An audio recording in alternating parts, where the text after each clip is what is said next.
ಒಂದು ಪುಟ್ಟ ಹಳ್ಳಿಯಲ್ಲಿ ಲಲಿತಾ ಎಂಬ ಬಡ ಹುಡುಗಿ ವಾಸಿಸುತ್ತಿದ್ದಳು. ಅವಳ ಮನೆ ಮಣ್ಣಿನಿಂದ ಮಾಡಿದ ಚಿಕ್ಕ ಗುಡಿಸಲು. ತಂದೆ ಬಾಲ್ಯದಲ್ಲೇ ತೀರಿಕೊಂಡಿದ್ದರು. ತಾಯಿ ಹಳ್ಳಿಗಳಲ್ಲಿ ಮನೆಗೆ ಕೆಲಸ ಮಾಡಿ ಜೀವನ ನಡೆಸುತ್ತಿದ್ದಳು. ತಾಯಿಯ ದುಡಿಮೆಯನ್ನು ನೋಡಿದಾಗಲೆಲ್ಲ ಲಲಿತಾಳ ಮನಸ್ಸು ನೋವಿನಿಂದ ತುಂಬುತ್ತಿತ್ತು. ಲಲಿತಾಳಿಗೆ ಓದಿನ ಮೇಲೆ ಅಪಾರ ಆಸಕ್ತಿ. ಆದರ ಬಡತನ ಅವಳ ಕನಸುಗಳಿಗೆ ಪ್ರತಿದಿನ ಅಡ್ಡಿಯಾಗುತ್ತಿತ್ತು. ಶಾಲೆಗೆ ಹೋಗುವಾಗ ಚಪ್ಪಲಿ ಇರಲಿಲ್ಲ, ಪುಸ್ತಕಗಳು ಹರಿದು ಹೋಗಿದ್ದವು. ಸಹಪಾಠಿಗಳು ಕೆಲವೊಮ್ಮೆ ಅವಳ ಬಡತನವನ್ನು ನಗಿಯಾಗಿ ತೆಗೆದುಕೊಳ್ಳುತ್ತಿದ್ದರು. ಆದರೂ ಲಲಿತಾ ತನ್ನ ಮನಸ್ಸನ್ನು ಗಟ್ಟಿಗೊಳಿಸಿ ಓದನ್ನು ಬಿಟ್ಟಿಲ್ಲ. ಒಂದು ದಿನ ಶಾಲೆಯಲ್ಲಿ ಶಿಕ್ಷಕರು ವಿದ್ಯಾರ್ಥಿಗಳಿಗೆ ನಿಮ್ಮ ಕನಸು ಏನು ಎಂದು ಕೇಳಿದರು. ಎಲ್ಲರೂ ದೊಡ್ಡ ದೊಡ್ಡ ಕನಸುಗಳನ್ನು ಹೇಳಿದರು. ಲಲಿತಾ ನಿಂತು, ನಾನು ದೊಡ್ಡವಳಾದ ಮೇಲೆ ಶಿಕ್ಷಕಿಯಾಗಿ ನನ್ನಂಥ ಬಡ ಮಕ್ಕಳಿಗೆ ಉಚಿತವಾಗಿ ಓದು ಕಲಿಸಬೇಕು ಎಂದಳು. ಲಲಿತಾ ದಿನರಾತ್ರಿ ಓದಿ ಪರೀಕ್ಷೆಗಳಲ್ಲಿ ಮೊದಲ ಸ್ಥಾನ ಪಡೆದಳು.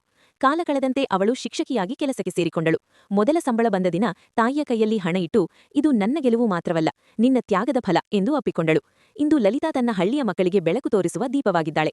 ಬಡತನ ಅವಳನ್ನು ನಿಲ್ಲಿಸಲಿಲ್ಲ, ಅವಳ ಧೈರ್ಯವೇ ಅವಳನ್ನು ಮೇಲಕ್ಕೆತ್ತಿತು.